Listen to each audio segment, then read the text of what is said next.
Dear learners, আসসালামু আলাইকুম। আলহামদুলিল্লাহ ভালো আছেন। ধ্বনির পরিবর্তন পার্ট 3 নিয়ে আলোচনা করব। আজকের আলোচনার বিষয় হচ্ছে মধ্য স্বর আগমন, অর্থাৎ শব্দের মাঝখানে স্বরের আগমন ঘটার মাধ্যমে কিভাবে ধ্বনির পরিবর্তন হয়, অর্থাৎ উচ্চারণের পরিবর্তন হয়।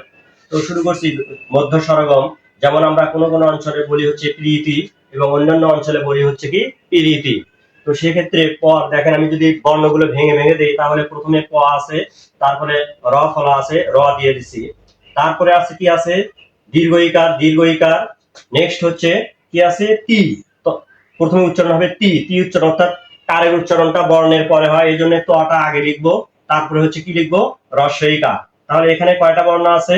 এখানে বর্ণ আছে হচ্ছে আপনার পাঁচটা, একটা দুইটা তিনটা চারটা পাঁচটা। অপরদিকে পিরিতি বানানে বর্ণ আছে হচ্ছে একটা দুইটা তিনটা চারটা পাঁচটা ছয়টা, অর্থাৎ এখানে রস্বইকার আছে। কিভাবে আসছে দেখেন, পিরিতি বানানে প আছে, তারপরে পর সাথে রস্বইকার আছে। আমি বলছি ওই কারের উচ্চারণ হবে বর্ণের পরে, তাহলে বর্ণটা হচ্ছে প, তারপরে কারটা হচ্ছে রস্বই, এই জন্য রস্বই, এই যে রস্বই চলে আসছে দেখেন, এখানে পর পরে কিন্তু রস্বই নাই, এই যে মাঝখানে আসছে।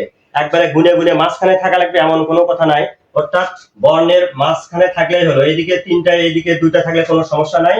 প রস্বই, এই এখানে রস্বই আছে।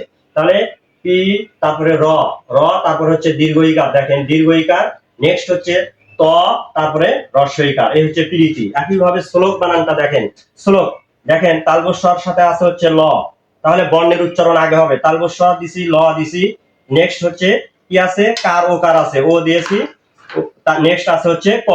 একইভাবে এখানে দেখেন শ্লোক বানানে দেখেন তালবস্য, এইখানে এই যে ও কার আসছে, ও এইটা ওটা আসছে মাঝখানে, এটাকে বলা হয় মধ্য স্বরের আগমন ঘটছে। তারপরে হচ্ছে ল, তারপরে হচ্ছে যে ও এবং ক। দেখেন এখানে তালবস্য ল ও ক, তালবস্য ল ও ক, মাঝখানে কি চলে আসছে ও, ও চলে আসছে, অর্থাৎ ওটাই হচ্ছে মধ্য স্বরাগম।